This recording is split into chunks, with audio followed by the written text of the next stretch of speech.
আপনি কি ইংরেজিতে কথা বলার সময় মাঝপথে আটকে যান? সঠিক শব্দটা মাথায় আসছে কিন্তু মুখে আসছে না? চিন্তা করবেন না।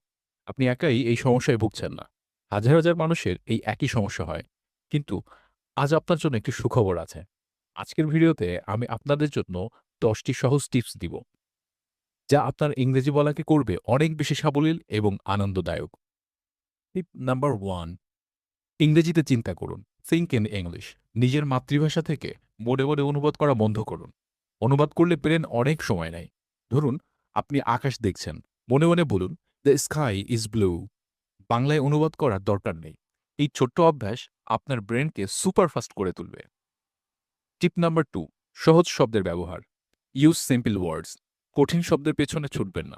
যদি এক্সট্রিমলি ডেলিশিয়াস শব্দটি মনে না আসে, তবে সহজভাবে বলুন, ভেরি টেস্টি। মনে রাখবেন, কথোপকথনের মূল উদ্দেশ্য হল বোঝানো, পাণ্ডিত্য দেখানো নয়।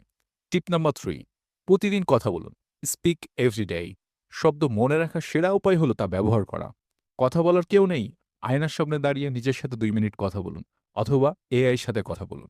আজকের দিনটা কেমন কাটলো তা নিয়ে বলুন। যত বেশি বলবেন, তত বেশি শব্দ আপনার স্মৃতিতে গেঁথে যাবে। টিপ নাম্বার ৩, পুরো বাক্য শিখুন। Learn in sentences. আলাদা, আলাদা শব্দ না শিখে পুরো একটি বাক্য শিখুন। যেমন শুধু বিউটিফুল না শিখে শিখুন, the sky is beautiful.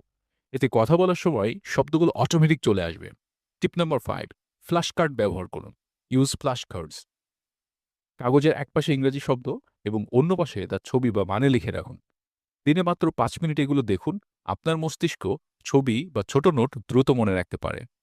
Tip number ৬, ইংরেজি শুনুন। টিপ নাম্বার ৬, ইংরেজি শুনুন। Watch and listen. প্রতিদিন অন্তত ১০ মিনিট ইংরেজি পডকাস্ট বা সাবটাইটেল সহ ভিডিও দেখুন। বারবার একই শব্দ শুনলে ব্রেইন সেটা স্থায়ীভাবে সেভ করে নেয়। টিপ নাম্বার ৭, নতুন শব্দ বারবার বলুন। Repeat and use. নতুন কোনো শব্দ শিখলে সেটা অন্তত ৫ বার জোরে, জোরে উচ্চারণ করুন এবং অন্তত ৩ টি আলাদা বাক্যে তা ব্যবহার করুন। এতে শব্দটি আপনার ভোকাবুলারির অংশ হয়ে যাবে। টিপ নাম্বার ৮, শান্ত থাকুন। স্টেই কাম। শব্দ ভুলে গেলে ঘাবড়াবেন না। লম্বা শ্বাস নিন। যদি আমব্রেলা শব্দটি ভুলে যান, তবে অন্যভাবে বুঝিয়ে বলুন। যেমন, "it's a thing we use in rain." মানুষ আপনার মনের ভাব ঠিকই বুঝে নেবে। কারণ একটা কথা অনেকভাবে বলা যায়। আপনি সেটা চেষ্টা করুন। টিপ নাম্বার ৯, প্রতিদিন একটি বাক্য লিখুন। Right daily. লেখা আপনার স্মৃতিকে আরও শক্তিশালী করে। প্রতিদিন নিজের ডায়েরিতে মাত্র একটি করে ইংরেজি বাক্য লিখুন।